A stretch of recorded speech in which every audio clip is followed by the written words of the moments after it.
اب لکھیے اور لکھ کے ان کے سامنے رکھوائیے تاکہ آپ کے بعد تحریر پیش کر دی جائے کہ وصیت کی ہے.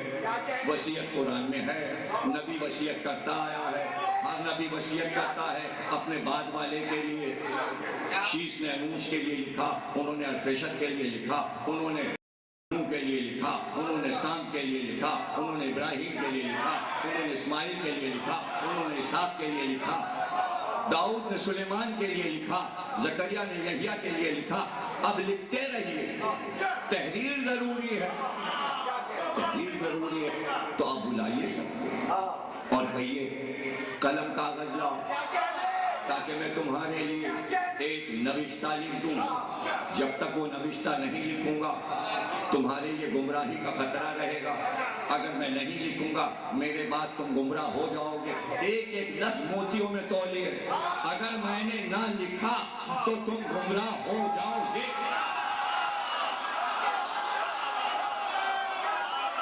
لاؤ لاؤ قلم کاغذ لاؤ. تو کچھ خاص لوگ آئے ہیں جن سے کہا ہے قلم کاغذ لاؤ. اچھا تو کیا قلم کاغذ کی کمی ہے مدینے میں؟ کیا آپ کے گھر میں قلم نہیں تھا؟ کیا کاغذ آپ کے گھر میں نہیں تھا؟ ان سے کیوں مانگا آپ نے؟ ان سے کیوں مانگا ہے؟ وہ تو ملنے آئے ہیں, وہ تو عیادت کو آئے ہیں. نہیں تو آپ نے یہ کہا کیوں ہے؟ نہیں, جواب کچھ اور ہے. جب تک وہ آپ نہیں سمجھیں گے. نبی نے جیسے ہی نبی نے یہ کہا یہ میرا آخری سال ہے, اب تم میری آواز نہیں سن پاؤ. چند مہینے رہ گئے, اللہ سے ملاقات میری قریب ہے. 2 بار سورہ الحم اتر چکا, اس لیے سب مسانی جہاں سے قرآن شروع ہوا وہیں پہ ختم ہوا. 2 بار قرآن پورا سنا دیا, سب سمجھ گئے اب سفر آخرت ہے, یہ واپس جا رہے ہیں. اتنا یقین دلایا کہ میں جا رہا ہوں, میں جا رہا ہوں. اب بھی یقین نہیں آ رہا. اور پھر یہاں پہ علی لوگ ہیں تو عدالت سے تو سمجھے, لیکن نبی نے دیکھا چلت پھرت, چہروں کو دیکھا کون آ رہا ہے کون جا رہا ہے, دیکھا. اور آتے ہی ممبر پر ایک اعلان کیا. ایک اعلان قدیم, اب ایک اعلان کیا کہ دیکھو سب مسلمان متفق ہو جائیں اس بات پر کہ جنگ معطا میں جعفر طیار میرے بھائی کو شہید کیا گیا تھا. اب ہم چاہتے ہیں کہ رومیوں سے اپنے بھائی جعفر کا انتقام لیں, اور تم پر واجب ہے کہ جتنے مسلمان 3000 کے قریب اس لڑائی میں مارے گئے ہیں تم جا کر ان سے انتقام لو, اور جاؤ روم کی طرف نکل جاؤ اور رومیوں سے انتقام لو. اس کے لیے ہم نے ایک لشکر ترتیب دیا, اور ایک بار اسامہ کو بلایا جس کی عمر اس وقت 17 سال تھی, اور کہا اس کو میں نے اس لشکر کا سردار بنا دیا. اسامہ تم جاؤ, لشکر لے کر جاؤ, روانہ ہو جاؤ, میں حکم دیتا ہوں. اس سے پہلے بھی حکم دیتے رہے تھے. بدر میں حکم دیا لشکر چلا, احد میں حکم دیا لشکر چلا, خندق میں حکم دیا لشکر چلا, خیبر میں حکم دیا لشکر چلا, حنین میں حکم دیا لشکر چلا. اب پھر ایک اور جہاد ہونے جا رہا ہے. حنین کے بعد تیاری ہے, اعلان ہے, لشکر روانہ ہو جائے. اب اس لڑائی میں ایک شرط لگا دی کہ سب کو جانا ہے, پورا مدینہ جائے, پورا مدینہ جائے. لشکر چلا, حکم رسول تھا, لشکر کیسے نہ جاتا. اور اسامہ چلے, اور جب چلے تو واپسی میں بازگشت ہوئی, کچھ باتیں آئیں, یہ اسامہ کو کیسے لڑکے کو بنا دیا, ہم کیسے بزرگ لوگ اس لڑکے کی سرداری میں جائیں, کیسے جائیں, یہ کیا بات ہے. آپ پھر جلال کے عالم میں حلالت ہے گھر سے پھر نمبر پہ آئے اور کہا سنو میں اعلان کرتا ہوں، جیس کہتے ہیں لشکر کو، جیسے اسامہ میں آج جو نہیں جائے گا اس پر خدا کی لعنت ہے۔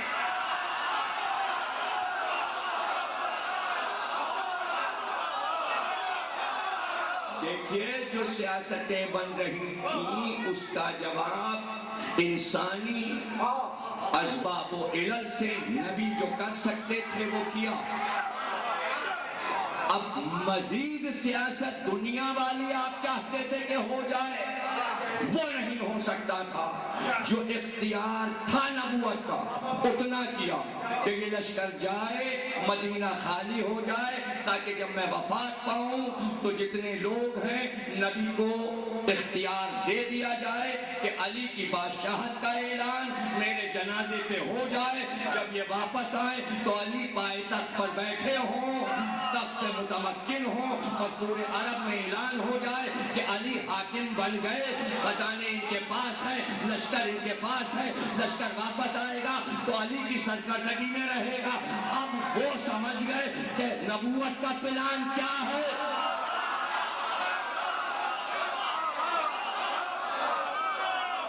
کیسے سمجھے؟ اس لیے کہ نبی کہہ رہے تھے بار بار میں جانے والا ہوں، میں جانے والا ہوں، تو اب اس کا مقابلہ کیسے ہو؟ مقابلہ کیسے ہو؟ لشکر رک گیا بیرون مدینہ، اور اسامہ بھی رک گیا۔ جب آپ کو پتہ چلا کیوں آگے نہیں بڑھتا لشکر، کیوں نہیں بڑھتا؟ کہ وہ اصل میں آپ کی طبیعت ٹھیک نہیں ہے، اس حالت میں مسلمان آپ کو چھوڑ کے نہیں جانا چاہتے، بیماری میں چھوڑ کے نہیں جانا چاہتے، اور جنازہ چھوڑ کے چلے گئے۔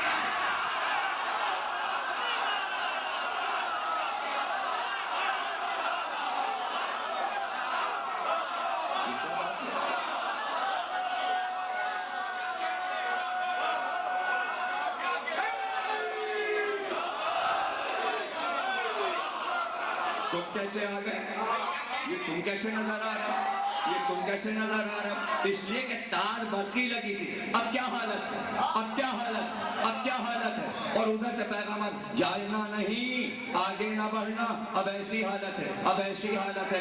پورے سفر آخرت کی تصویریں وہاں کھنچ رہی تھی، اور وہاں پیغام پہنچ رہے تھے۔ انہیں معلوم تھا کہ اگر ہم چلے گئے تو جو ہم نے سوچا ہے وہ نہیں ہو پائے گا۔ تو نبی نے مادی نقطہ نظر سے جو کچھ ہو سکتا تھا علی کی خلافت کے لیے آخری حد تک وہ کیا۔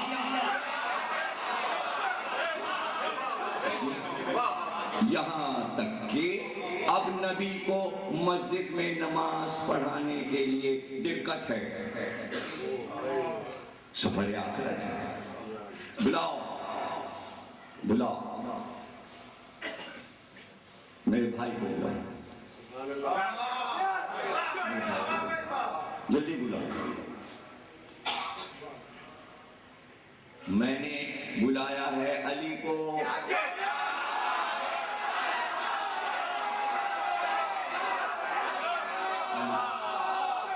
جاؤ علی سے کہو نماز پڑھائے، جاؤ علی سے کہو۔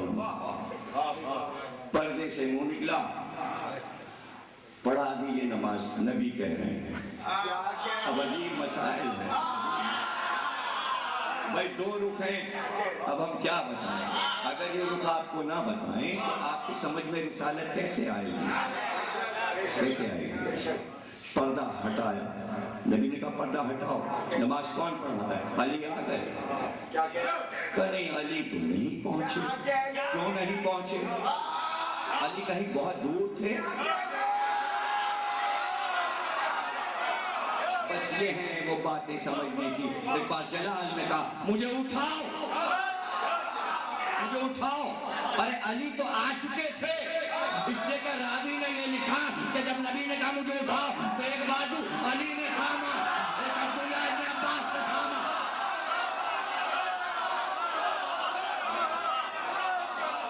یہ ہو کیا رہا ہے؟ یہ مناظر کیا ہے؟ یہ نقشہ کیا ہے؟ یہ کیوں نبی قلم اور کاغذ مانگ رہے ہیں؟ اگر اپنے قلم سے لکھتے، اگر اپنے کاغذ سے لکھتے، تحریر اسی گھر میں رہ جاتی، گواہ بنایا، اس نے قلم دیا ہے، اس نے کاغذ دیا ہے، تحریر اس کو دی ہے، اس کے ہاتھ میں تحریر ہے، یہ لے کے جا رہا ہے تحریر۔ کیا بات ہے، کیا سوچ تھی اور کیا فکر تھی، یہی تو سوچنے کی بات ہے۔ بس بس بس بس رہنے دو رہنے دو، ابھی کیا کہہ کیا رہے ہیں، کیا کہنا کیا کہہ کیا رہے ہیں، بھئی کچھ سنائی نہیں دے رہا ہے، اتنا شور ہے، کہہ کیا رہے ہیں، کیا مانگ کیا رہے ہیں، ان کا یہ کہہ رہے ہیں، ان کا یہ کہہ رہے ہیں، انہوں نے یہ جتنے منہ اتنی باتیں، یہ کہا ہے یہ کہا ہے یہ کہا ہے یہ کہا ہے یہ کہا ہے یہ کہا ہے، جواب میں کہا ارے بھائی ایسا ہوتا ہے، آخر وقت ایسا ہوتا ہے، اصل میں روح پرواز کرنے والی ہے، ارے بھائی دماغ پہ ذرا کچھ بوجھ ہے، اب وہ لفظ کیسے کہوں کہ جو صحیح بخاری میں لکھے ہیں۔ اب اس پہ ہوا ہنگامہ، پارٹیاں ہو گئی دو، عورتوں میں بھی دو، مردوں میں بھی دو، اس لیے کہ اندر سے آوازیں چیخنے کی آ رہی، ارے جب نبی کہہ رہے ہیں کیوں نہیں قلم کاغذ دیا جا رہا ہے؟ عورتیں چیخنے لگی، جب عورتیں چیخنے لگی تو کسی نے عورتوں کو ڈانٹا، چپ بیٹھو، تم لوگ یوسف والی عورتیں ہو، تم لوگ جو ہو مصر کی عورتیں ہو، تو نبی نے کہا خبردار تم سے بہتر ہے۔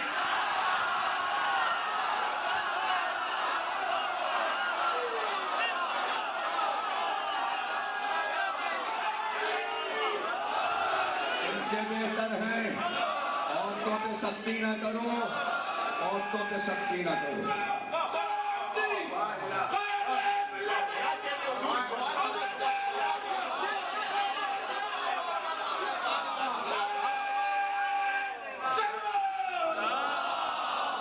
سیدھا سیدھا نقشہ ہے، بھائی یوں پڑھتے جائیے اور یوں سناتے جائیے، کوئی مسئلہ الجھا ہوا ہے ہی نہیں، مسئلے تو الجھا دیا آپ نے، سیدھی سی بات تھی، نبی کا فرمان تھا، یہ کون بول رہا ہے اور کہاں سے لکھا جا رہا ہے؟ قلم کاغذ علی نے کیوں نہ دے دیا، سلمان نے کیوں نہ دے دیا، ابو ذر نے کیوں نہ دے دیا، عمار تھے وہ دے دیتے، مقداد تھے وہ دے دیتے، ہر تقاضا ان سے کیوں ہے کہ قلم لاؤ اور کاغذ لاؤ؟ یہی تو پکڑ ہے، ارے پکڑ تو یہی ہے، جس سے کہا نبی نے، لفظ یہ تھا لکھ دوں تاکہ گمراہ نہ ہو جاؤ، اگر علی دیتے سلمان دیتے انہیں گمراہ ہونے کا خطرہ نہیں تھا۔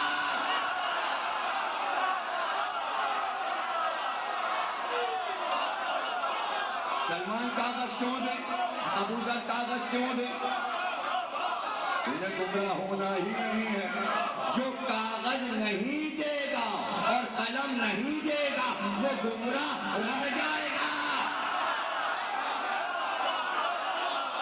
اس لیے جس سے مانگا وہ لائے، اس پہ واجب ہو گیا، اس لیے کہ نبی جو مانگے فوراً دے دو، نبی جو کہے وہ مان لو۔ قرآن میں آیتیں پہلے اتر چکی تھی، اپنی آواز نبی کی آواز پہ بلند نہ کرو، آواز دبی رکھو، اور نبی کے سامنے جھگڑا نہ کرو، جھگڑا شروع ہو گیا، کچھ کہہ رہے تھے دے دو، کچھ کہہ رہے تھے رہنے دو، یہ ہذیان کا معاملہ ہے، تو جھگڑا ہو گیا، نبی نے کہا اٹھ جاؤ، نکلو میرے گھر سے۔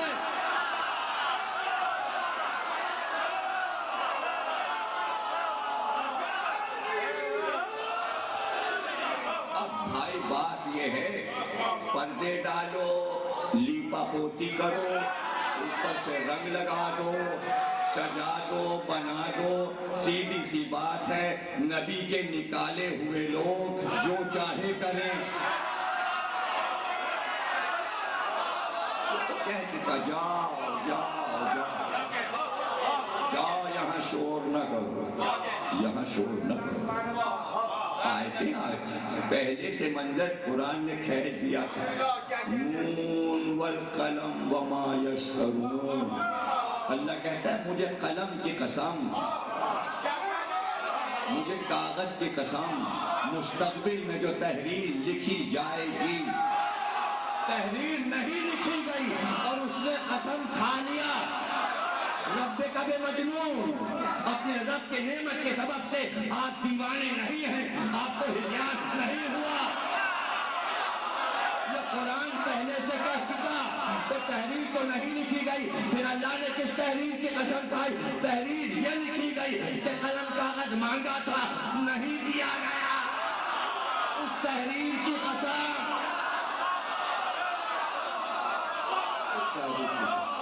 اسی لیے سورہ نون والقلم قرآن میں ہے، قلم پہ پورا سورہ آ گیا۔ اب سمجھ میں بات آئی کہ کوئی قصہ قلم کا آنے والا تھا۔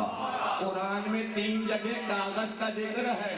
حدیث کو رد کرنے کے لیے کہا کاغذ تو زمانے میں بنا ہی نہیں تھا، قرآن نے کاغذ کا ذکر پہلے کر دیا، اس لیے کہ چائنا میں کاغذ بن چکا تھا۔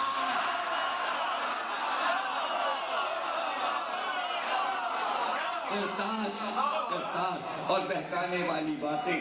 کرتاس ہر وہ چیز ہے جس پہ لکھا جائے، چاہے وہ ہڈی ہو یا چمڑا یا درخت کی چھال۔ کرتاس عربی میں اس کو کہتے تھے جس پہ تحریر لکھی جائے، بعد میں کاغذ کا نام کرتاس ہو گیا۔ تو لفظوں میں کہانی کو گھما دینا، بات سیدھی سی تھی۔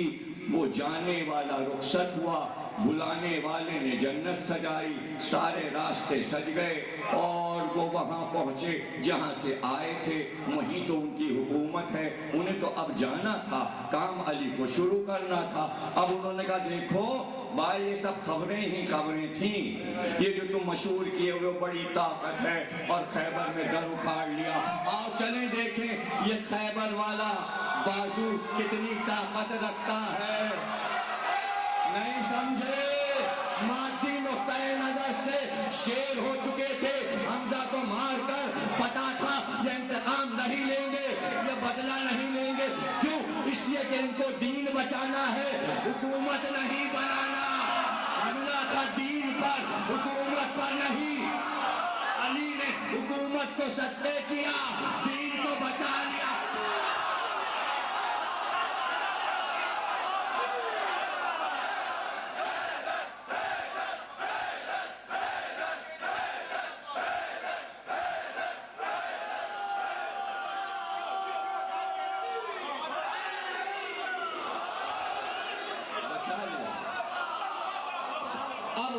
کئی بات پس پردہ، دنیا کیسے دیکھے؟ اللہ پردے میں کس نے دیکھا؟ کچھ نہیں سمجھ رہا۔ جنت پردے میں کس نے دیکھا؟ جہنم پردے میں کس نے دیکھا؟ کوثر پردے میں کس نے دیکھا؟ توبہ پردے میں کس نے دیکھا؟ حور پردے میں کس نے دیکھا؟ فرشتے پردوں میں کس نے دیکھا؟ مجھے بتائیے، اتنی چیزیں تو گنا دی، آپ نے دیکھا؟ تو اب روحانی زندگی آل محمد کی پردے میں یہ آئے، انہوں نے گھر جلایا۔ یہ مادی نقطہ نظر سے ادھر فاطمہ اپنے حجرے سے نکلی اور سر کو ننگا کیا، بالوں کو کھولا اور بالوں کو کھول کر سر کے بال اٹھائے اور ایک آواز دی کہ دیکھ پروردگار، ناقہ صالح سے فاطمہ افضل ہے۔ ناقہ صالح پہ عذاب آیا تھا، میں اس سے افضل ہوں۔ بس یہ کہنا تھا، مدینے کی زمین ہلی، مسجد نبوی کی دیواریں اٹھی، علی آگے بڑھے تو فاطمہ اپنا اختیار روک لو، اس لیے کہ بابا کے دین کو مادی نقطہ نظر سے قیامت تک جانا ہے۔ اختیار تو تھا، اختیار تو تھا۔ جب علی نے کہا روک لو، فاطمہ حجرے میں واپس آ گئی، زلزلہ رک گیا۔ آپ کیا سمجھے؟ پوری سمود قوم پتھر برسے تباہ ہو گئی، آج نام نہیں ہے سمود قوم کا۔ اگر فاطمہ کی بددعا جاری رہتی تو آج ہم دیکھتے کہ کوئی امت کا فرد باقی ہے۔ فاطمہ کے ہاتھ گر گئے، یہ احسان ہے فاطمہ کی روحانی زندگی کا کہ مادی نقطہ نظر سے مسلمانوں کو جینے کا حق دے دیا۔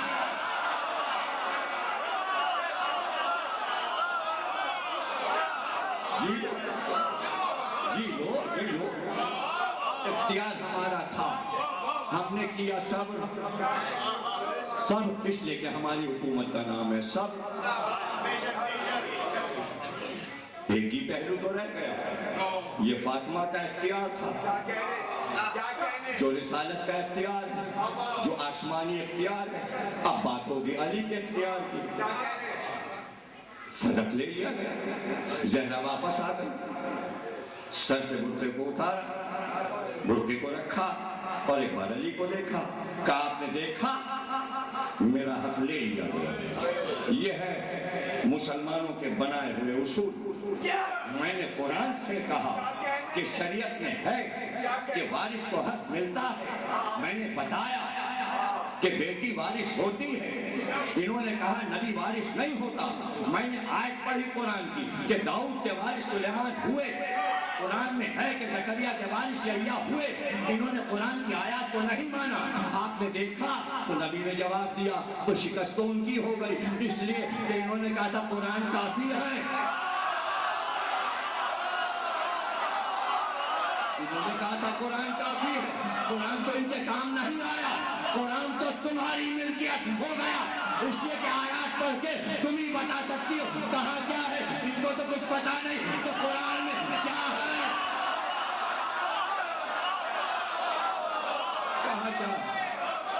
کہاں پر کیا ہے۔ کہا ابو الحسن میں یہ چاہتی ہوں کہ نہ حق میرا حق لیا گیا، اس لیے اب میں یہ چاہتی ہوں کہ آپ تلوار کھینچیں اور میرے دشمنوں کو فنا کر دیں۔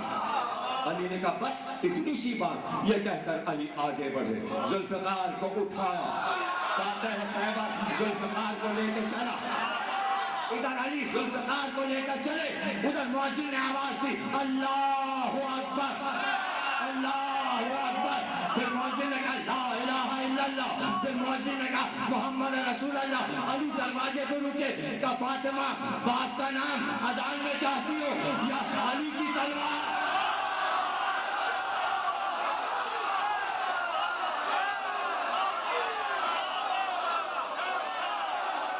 کیا چاہتی ہو؟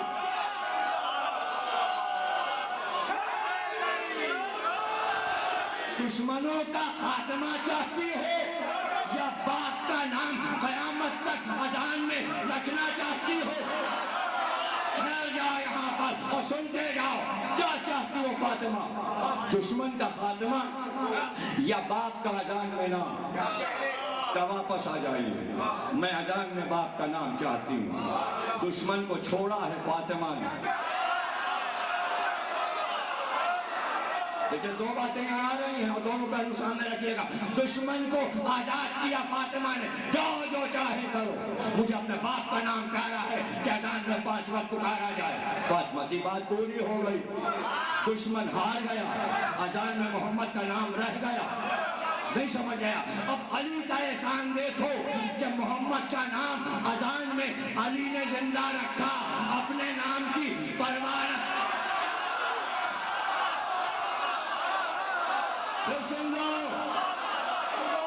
محمد رسول اللہ اذان میں رہے، اس پر علی بگڑ گئے کہ یہ رہے گا، علی ولی اللہ پر جلال میں نہیں آئے، رہے یا نہ رہے، یہی محمد رسول اللہ میری فتح ہے۔ سن لو، علی اگر یہ چاہتے ہیں کہ اذان میں صرف محمد کا نام رہے تو اس کے معنی یہ ثابت ہوا کہ علی اپنا نام نہیں چاہتے۔ یہی تو نازک منزل ہے، اگر آپ سمجھ گئے تو آج کی فضیلتوں کو آپ نے سمجھ لیا، تقریر آگے بڑھ جائے گی اور میں مسائل کی طرف آ جاؤں گا۔ سمجھنا آپ کا کام ہے، علی نے وہ کیا جو اللہ چاہتا تھا، یہ وہ کرتے ہیں جو وہ چاہتا ہے، جب یہ ارادہ کرتے ہیں تو وہ ارادہ کرتا ہے۔ علی نے ارادہ کیا کہ محمد کا نام رہ جائے، اللہ نے بھی ارادہ کیا کہ 5 وقت اذان میں محمد کا نام رہے گا۔ اگر علی ارادہ کر لیتے کہ علی ولی اللہ بھی رہے گا تو وہ ارادہ کر لیتا، پوری دنیا علی ولی اللہ کہتی۔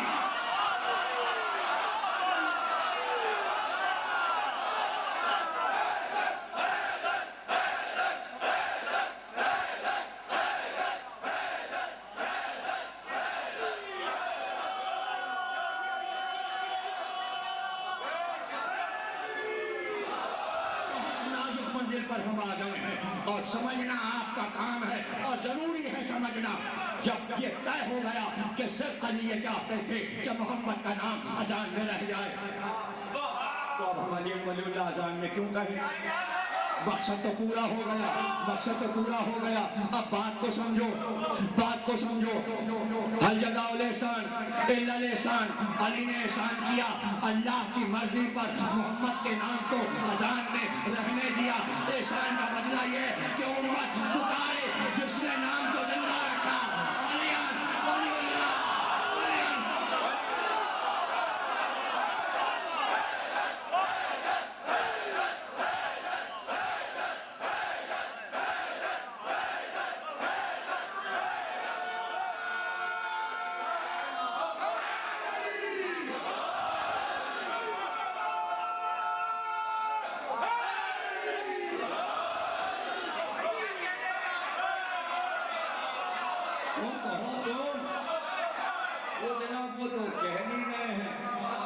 کسی کے کہنے کی تھوڑی ضرورت ہے.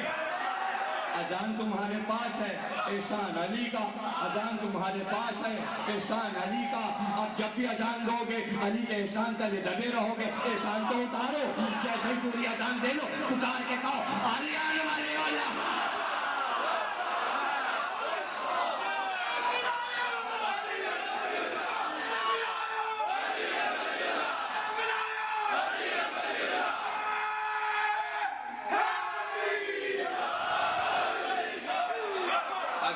نہ سمجھ پایا, روحانی دنیا کی باتیں اور مادی دنیا کی باتیں, اور پھر کہہ دوں اس پہ بضد نہ ہو جائیے گا کہ جب چوتھی خلافت علی کی آئی تو پھر کیوں نہ کہلوا لیا پورے عرب سے علی ولی اللہ.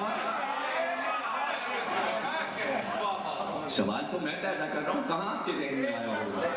ایسے تو میں 1000 سوالات پیدا کر دوں لیکن جواب میں ہی دوں گا, کوئی نہیں دے پائے گا. تو کیوں علی نے ایسا کیوں نہیں کیا؟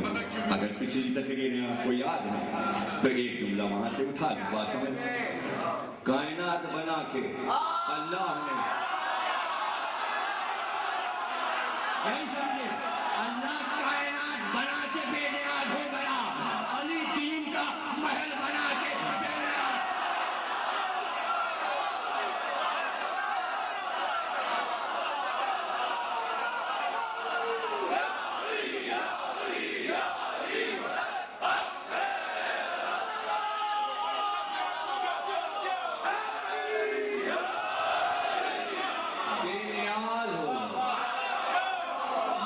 دے دیا تمہیں, سب دے دیا, پورے اصول زندگی دے دیا, مکمل فقہ دے دیا, شریعت دے دی, علم کے سمندر بہا دیے, جتنا چاہے لے سکو لے لو, ظرف کے مطابق لے لو.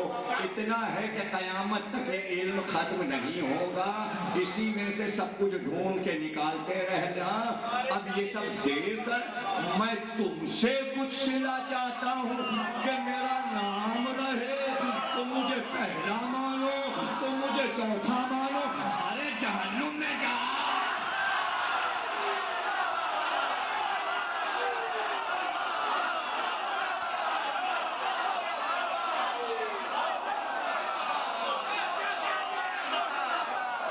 یہ جملہ سن لو, علی کا جواب تھا کیا میں کائنات میں اپنے آپ کو منوانے آیا تھا, میں اس کو منوانے آیا تھا, منوا کے جا رہا.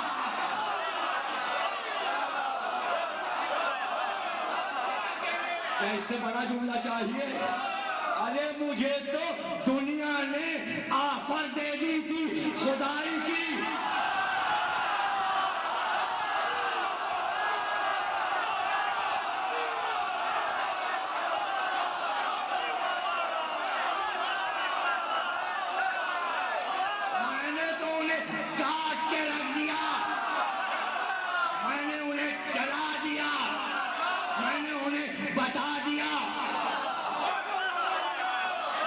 جو خدائی نہ لے وہ بدوؤں کی خلافت لے گا.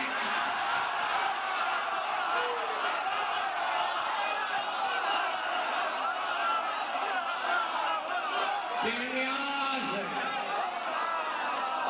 بے نیاز میرا جملہ نہیں ہے، امام صادق کا جملہ ہے، علی بے نیاز ہو گئے۔ اب علی بے نیاز ہو گئے تو ہم لوگ پھر کیا کریں؟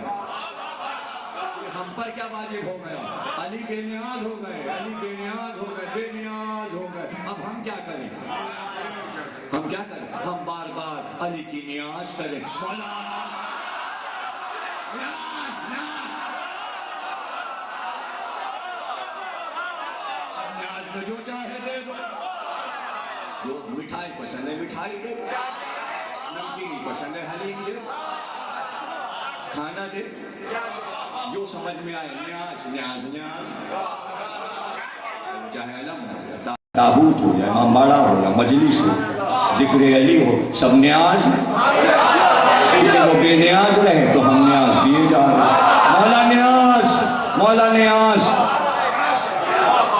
ارے کہیں اللہ کی بھی نیاز ہوتی ہے؟ ہوا ہے کہیں؟ اللہ کی نظر کہیں ہوئی ہے؟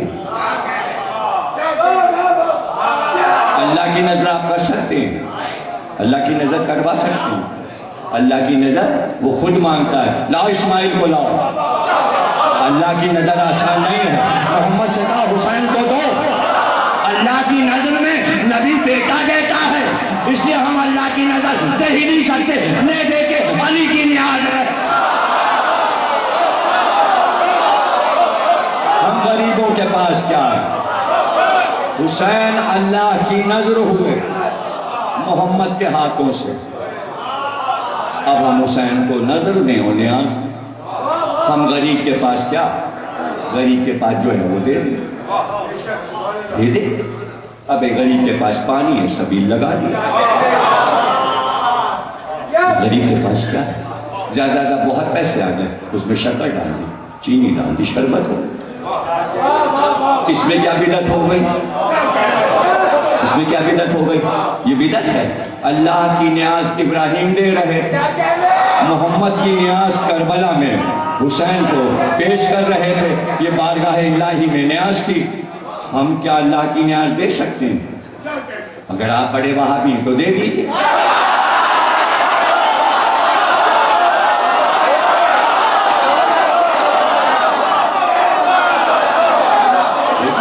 نہیں دے سکتے، اس لیے اتنی نیاز تو دیں جتنی سورہ دہر میں ہے، جتنی منت، جتنی نظر۔ یوفون بالنذر، وہ اپنی نظر پوری کرتے ہیں، وہ اپنی منتوں کو پورا کرتے ہیں۔ نظر نیاز قرآن میں ہے، آپ ہی تو کہتے ہیں قرآن میں دکھاؤ، قرآن میں اور چیز قرآن میں دکھاؤ، لیکن جب دکھاؤں جب مجمع کے ایک آدمی کو پورا قرآن یاد ہو،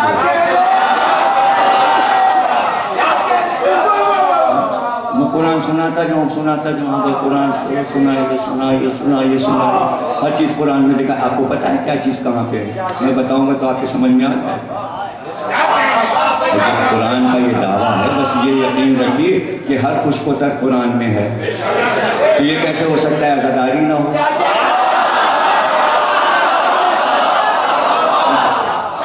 خوش کو تر ہے تو سب کچھ، جو کچھ محمد سے متعلق ہے، سرکار سے، حبیب خدا سے متعلق، سب قرآن میں ہے۔ ابھی تو سنا دیا، قلم بھی ہے اور کاغذ بھی ہے۔ جب قلم اور کاغذ ہے تو پھر سبھی کچھ ہو سکتی ہے۔ اب اس کے لیے ایک اشرا الگ چاہیے، قرآن میں کیا کیا ہے، کیا کیا ہے۔ لیکن اس کے ساتھ ساتھ جب میں یہ بتاؤں گا قرآن میں کیا کیا نہیں ہے تو لوگ کہیں گے یہ کیا پڑھنے لگے،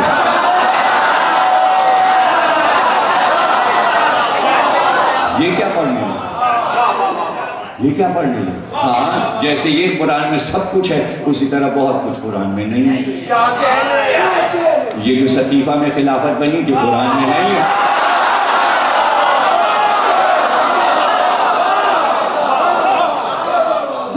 ڈھونڈ ڈالیے، بسم اللہ الرحمن الرحیم سے شروع کیجئے، والناس کے سین تک چلے جائیے۔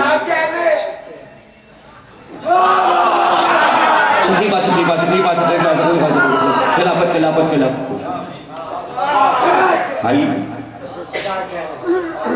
کہیں بھی نہیں۔ ہر چیز جو ہونے والی تھی پہلے سے قرآن نے خبر دے دی، اس کی خبر کیوں نہیں؟ خبر دی ہے، بتایا نبی کو آپ کے بعد کیا کیا ہوگا، اور نبی نے علی کو بتا دیا یہ ہوگا۔ علی نے کہا تو پھر میں کیا کروں؟ کہ صبر کر لو، کہ جب یہ سب کچھ ہوگا میرا ایمان سلامت رہے گا، کہا جدھر جدھر تم جاؤ گے ادھر جدھر جدھر حق جائے گا ادھر ادھر تم جاؤ گے۔ میں تمہیں بتا دیتا ہوں کیا کیا ہونے۔ تو جو نقشہ بنایا مادی دنیا نے، علی کے سامنے وہ نقشہ پہلے سے تھا، وہ نقشہ علی کے سامنے پہلے سے تھا، نبی نے پہلے سے بتا دیا تھا۔ تو صرف یہ کہ نبی کے بعد یہ مدینے کی کربلا، اس کربلا تک سب بتا دیا، نقشہ سب کے سامنے تھا، اختیار استعمال نہیں کیا۔ ہم کو وہی کرنا ہے جو شعور انسانی میں آ سکے۔ ہم قدم قدم پر معجزے دکھا سکتے ہیں اور دکھائے، لیکن درد انسانی جو سب سے بڑا انسانی پہلو ہے صبر کا، اس کا دامن نہیں چھوڑتا۔ مصائب اپنی جگہ رہے، پہلو اپنی جگہ رہے، تاکہ درد انسانی خود محسوس کرے کہ یہ کیا ہوا۔ معجزے سے یہ اثر نہ ہوتا جو اثر اس میں تھا کہ شام کی عورتیں غور سے اس سر کو دیکھتی رہی اور کہتی رہی کتنا حسین جوان ہے، یہ 18 برس کا مار ڈالا گیا، اس کا چہرہ تو دیکھو کتنا حسین ہے، اس کی زلفیں دیکھو۔ اور پھر ایک عورت نے کہا کاش جب اس کو قتل کیا گیا ہو اس کی ماں مر چکی ہو۔ یہ ہے درد انسانی۔ ماں تھی تو چیخ پڑی اور ناقے سے آواز آئی، یہ مت کہے اس کی ماں ام لیلا میں ہوں، ارے میرے سامنے میرے لال کا سر کاٹا گیا۔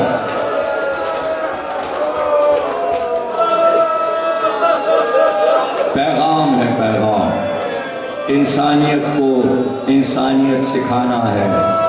معجزے ہو سکتے ہیں، معجزے ہو سکتے ہیں۔ دنیا متاثر ہو رہی تھی، قافلہ جدھر سے گزرتا تھا لوگ آ جاتے، شہروں شہروں سے گزرا، کہیں دشمن اور کہیں دوست۔ یہ تک سننے میں آ گیا راستے میں کچھ حسین کے چاہنے والوں کی بستیاں ہیں، خبر یہ ہے کہ سروں کو چھین لیں گے، لے جا کے دفن کریں گے۔ شیور نے کہا صندوقوں میں سر بند کر دو، نیزوں سے اتار دو، الگ الگ صندوقوں میں رکھو۔ ایک صندوق میں حسین کا سر تالا لگا دیا، دوسرے صندوق میں علی اکبر کا سر تالا لگا دیا گیا۔ صندوق اونٹوں پہ رکھ دیے گئے تاکہ خطرہ ختم ہو جائے کہ سر چھینے نہ جائے۔ اور جب اگلی بستی آئی اور خطرہ ٹل گیا، شم نے کہا افسروں کو نکال کے نیزوں پہ بلند کرو۔ اب جو حسین والے سر کا صندوق کھولا گیا، صندوق میں حسین کا سر نہیں تھا، حسین کا سر نہیں۔ شمر تازیانہ لے کر سید سجاد کی طرف چلا اور تازیانے چلنے لگے اور ایک آواز آ رہی، کیوں مارتا ہے؟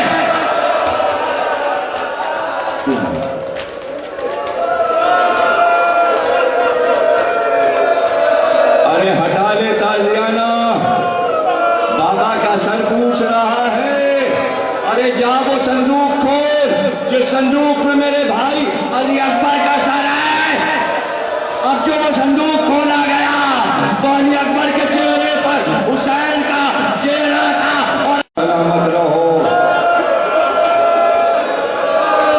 ایسی صابرہ بیوی تاریخ گواہ ہے کہ ام لیلا کا صبر سن کر کائنات حیران ہو گئی۔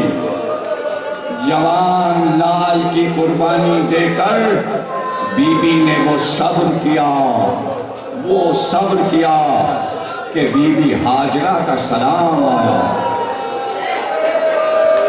مریم کا سلام آیا، اللہ اکبر۔ لیکن دو پہلو پیش کر رہا تھا۔ مادی نقطۂ نظر سے آپ کو معلوم ہے کہ انسانی احساسات سارے آل محمد کو دیے گئے تھے۔ ماں ہے، ماں ہے جس کا جوان لال مار ڈالا جائے۔ بڑا صبر کیا بی بی نے۔ کیا یہ صبر کم تھا کہ ام لیلا ناقے پر اور ساتھ ساتھ نیزہ چلے اور اس پہ جوان بیٹے کا سر؟ جس ماں نے لال کو دھوپ میں نکلنے نہ دیا ہو، ارے اس کا سر نوک پر بلند ہے، اس کا گلا اور رگوں سے ٹپکتا لہو۔ کیا ہے صبر کی منزل؟ کیا ہے صبر کی منزل؟ مگر ہائے، بڑا صبر کیا ام لیلا نے۔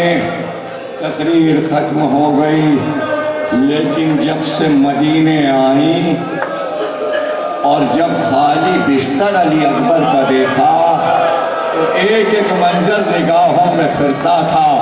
علی اکبر کا کمر میں تلوار لگا کر گھوڑے پہ سوار ہونا، علی اکبر کی جوانی، علی اکبر کی قامت، علی اکبر کا چہرہ، علی اکبر کی زلفیں، علی اکبر کا لباس، چلنا پھرنا اور ماں کے پہلو میں آ کر بیٹھ جانا، کبھی گلے میں ہاتھ ڈال کر پیار سے ماں سے گفتگو، کبھی قدموں میں بیٹھ جانا، کبھی ماں کی نائلانوں کو بوسہ دینا۔ ایک ایک بات ام لیلا کو یاد آتی، ارے ماں تھی تو تڑپ جاتی تھی، راتوں دن رویا کرتی تھی۔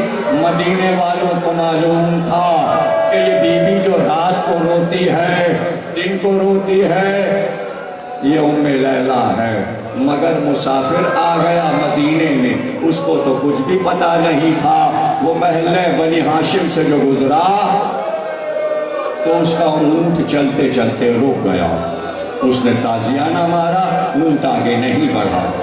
اس نے سوچا میری سواری آگے نہیں بڑھتی، اونٹ سے اتر پڑا، ناکے کے سامنے آیا، کہا ہمیشہ تو میرے اشارے پہ چلا ہے، آج کیا ہو گیا تجھ کو، آگے کیوں نہیں بڑھتا؟